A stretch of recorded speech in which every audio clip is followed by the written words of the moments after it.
today's session of Pause for Peace and Positivity.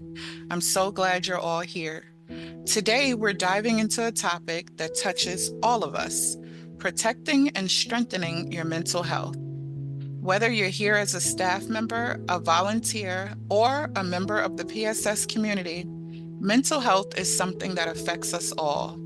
It's essential to our overall well-being, but it's often something we overlook until we are feeling overwhelmed or stressed.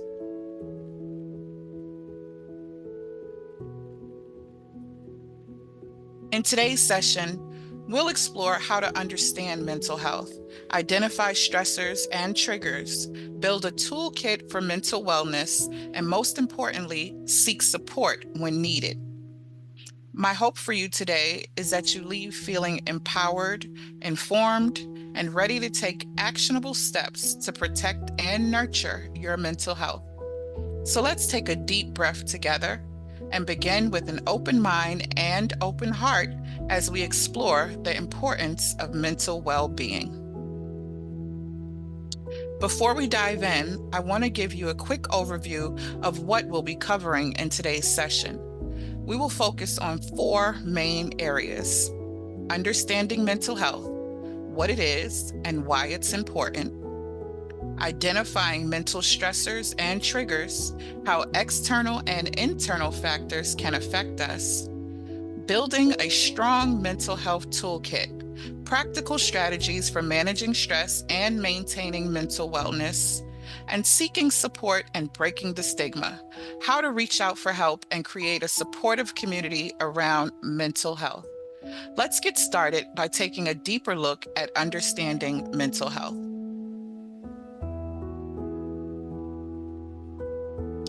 Mental health is a term that we hear a lot, but what does it really mean?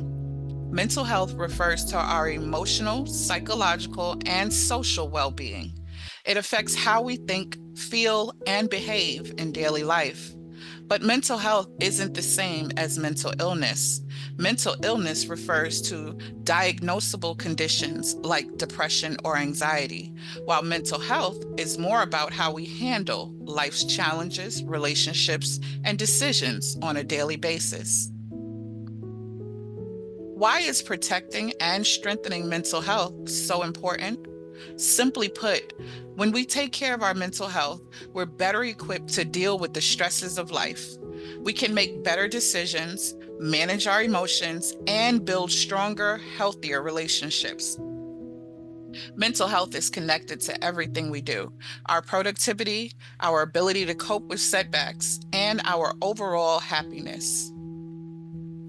One key to maintaining mental health is self-awareness. When we're in tune with our emotions, thoughts, and behaviors, we can spot the signs when something's off and take steps to address it early. Being self-aware helps us manage stress before it becomes overwhelming. Let's take a moment to reflect. How often do you check in with yourself about how you're feeling? Are there any small signs that you're feeling mentally drained or overwhelmed that you could catch early on?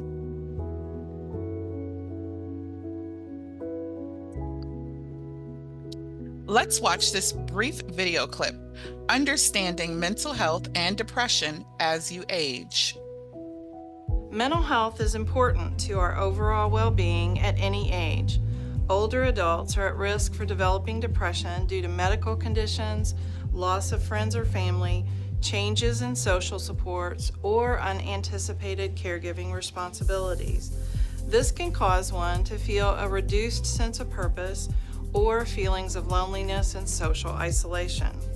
Some common symptoms of depression in older adults may be things like persistent feelings of sadness or hopelessness, changes in eating or sleeping habits, loss of interest in enjoyable activities, difficulty concentrating, remembering, or making decisions, lack of attention to hygiene or grooming, or even thoughts about death or self-harm. Research has shown a strong association between depression and the development of persistent or progressive cognitive deficits. People experiencing depression are less likely to engage in behaviors that promote good brain health. If you or someone you know exhibits signs of depression, talk to your healthcare provider. To minimize risk for depression, there are some things you can do. You can stay socially engaged and try new hobbies. You can try to stay physically active, consider joining a support group, and, this is very important, maintain routine healthcare visits. Depression and anxiety are not a normal part of aging. It's important to recognize the symptoms and seek treatment in order to optimize your brain health. Now, let's talk about what can affect our mental health, stressors and triggers. Stressors are the external factors in our lives that create pressure or tension. They might come from work deadlines, family responsibilities, financial worries, or even our social media feed. Emotional triggers, on the other hand, are specific situations or events that cause a strong emotional reaction, like anger, sadness, or anxiety. Maybe you've noticed that certain people, situations, or topics can trigger a strong emotional response. These triggers can cloud our judgment and cause us to react in ways that we might regret later. Recognizing your stressors and triggers is crucial because it allows you to address them before they take a toll on your mental health. One of the most effective ways to protect our mental health is by setting boundaries. Boundaries help us create space and prioritize our needs. Setting boundaries allows us to protect our time, our energy, and our emotions. Whether it's saying no to an extra project at work or limiting time spent on social media, boundaries help us stay mentally well by preventing burnout. Think about where you might need stronger boundaries in your life. Are there areas where you could benefit from creating some space for yourself?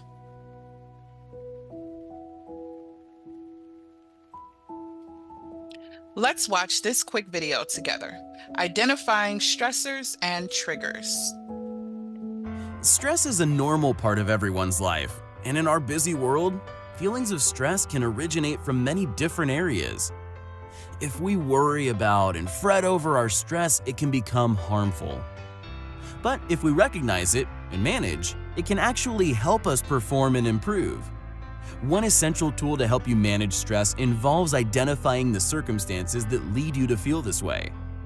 These circumstances are your stressors or triggers. By developing awareness in this area, you can learn to recognize your stressors, prepare for your stressors, and mindfully respond to your stressors with actions that reduce their impact. To identify your stressors, you need to start paying attention. Instead of moving through life mindlessly, take notice of what is happening around you and how you feel in response to what is happening. One of the most effective ways to do this is to keep a log. In this log, you will record 2 sets of information. The first is a list of all the events that occurred in the course of your day. The second is a list of corresponding feelings you had in response to each event. Information is power. The more you pay attention and the more information you gather, the more you will notice patterns between situations in your life and stress levels. The more you notice, the more equipped you will be to take action, reduce stress, and improve your quality of life. Now that we've identified some of the things that can affect our mental health, let's talk about how to build a strong mental health toolkit. Just like you would pack for a trip with the things you need, a mental health toolkit is a collection of strategies you can use to manage stress, improve resilience, and maintain your mental wellness. Let's start with stress management. One simple technique is mindfulness. Mindfulness is about staying present in the moment and observing your thoughts and feelings without judgment. It can be as simple as taking a few deep breaths when you're feeling overwhelmed, or pausing to notice how you're feeling within your body. Another great technique is journaling. Write down your thoughts and emotions, and that can help you process them and gain clarity. Journaling doesn't have to be complicated. Just a few sentences about how you're feeling can be enough to start. Self-care is another key part of your toolkit. It includes things like getting enough sleep, eating nutritious foods, moving your body, and making time to rest.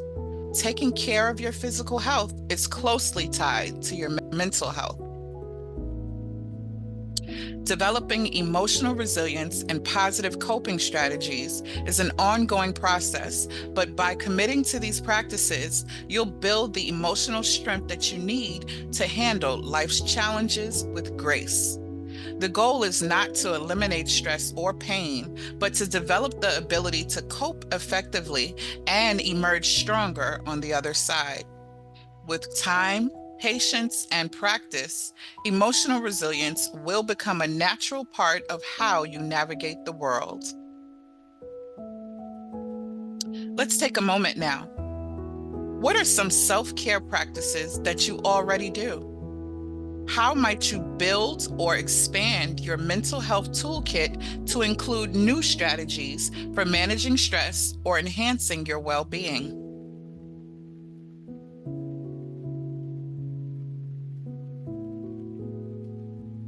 Here's another short video clip, Mental Health Toolkit.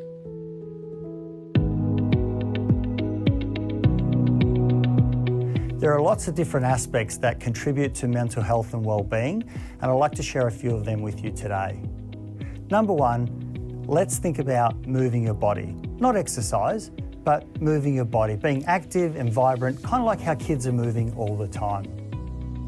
Reduce toxins out of your diet and out of your life, whether it be sugar and processed food all the way to drugs and alcohol. Make sure you're surrounded by nurturing people, people that will support you and encourage you and think about your values and what you believe in, and also do the same for them. It's important that we're connected because we're social beings. Think about your sleep. It's important to get 6 to 8 hours of sleep every day, and if it can be routined, even better. We've all experienced what it's like when you have a terrible night's sleep. Practice meaningful acts, things that you can be deliberate about that bring vibrancy and meaningful opportunities into your life, things that are worthwhile doing. And lastly, think about self-compassion. It's important to be kind and thoughtful and even a little bit nurturing at times for yourself so that you get an opportunity to grow because you don't have to be perfect all the time. The final piece of today's session is about seeking support and breaking the stigma around mental health. It's important to recognize that there's no shame in asking for help when you need it. Whether it's talking to a counselor, seeking therapy, or reaching out to a trusted friend, seeking support is an act of strength and not weakness. Many of us are reluctant to seek help because of the stigma surrounding mental health, but we must create an environment where it's okay to not be okay. Reaching out for support helps us to heal and grow stronger. One way to begin breaking the stigma is by having open conversations about mental health. If you're comfortable, talk to friends, family, or colleagues about your own experiences or challenges. This helps to normalize the conversation and lets others know that it's okay to ask for help. Remember, you're not alone in this. Whether you reach out for professional help or lean on your community, support is available to you. Now let's think about your support system. Who in your life can you turn to if you ever need help? And how can you also be there for others while respecting your own boundaries?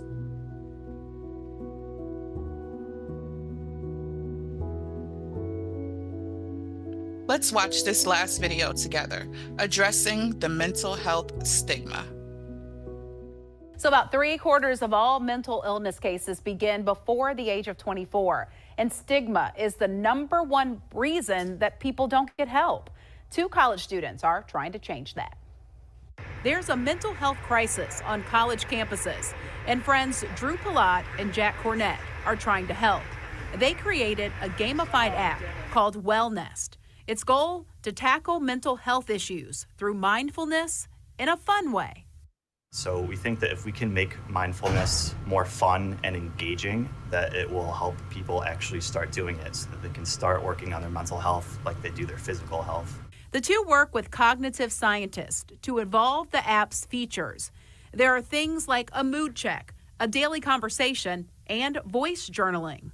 Today I'm feeling a little anxious. User Mac Realaho opens it up almost daily. I struggle with mental health on my own daily basis, and there are times that I even struggle with expressing it to other people. So wellness offers me the space to be able to reflect and share my thoughts and emotions. According to Inside Higher Ed, 3 in 5 students are worried about their mental health, and 6 in 10 who sought help said it was difficult to find. The creators say Wellnest fills that void, and it's as simple as opening up apps like YouTube, Netflix, or TikTok. These people who might be struggling with just day-to-day things that everyone struggles with, our app has been able to make a big improvement in their life, make them feel better about things. Downloading the app is free, but can pay dividends for a lifetime. So Drew and Jack are working with video game designers, also a team of psychologists to evolve the look and the function of the app. I hope you feel empowered to take steps to protect and strengthen your mental health. As we close, here are some key takeaways from today's session. Mental health is something we all have, and it requires regular care. Identifying stressors and triggers helps us to create better boundaries. A strong mental health toolkit includes mindfulness, movement, social connection, and self-care. And finally, asking for help is a sign of strength, and support is available. Take one small action today, whether it's setting a boundary, practicing mindfulness, or reaching out for support. You are worthy of peace, positivity, and mental well-being. So just remember to take care of yourself. We'll be sharing a resource guide with mental health exercises, support hotlines, and recommended self-care practices. Thank you all for being a part of today's session of Pause for Peace and Positivity. Until next time, let's continue to protect our mental health and encourage others to do the same.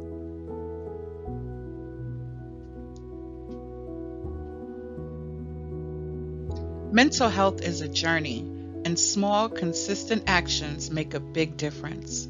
Use this resource guide as a starting point to prioritize your well-being. Remember, you are not alone. Take care of your mind the way you take care of your body.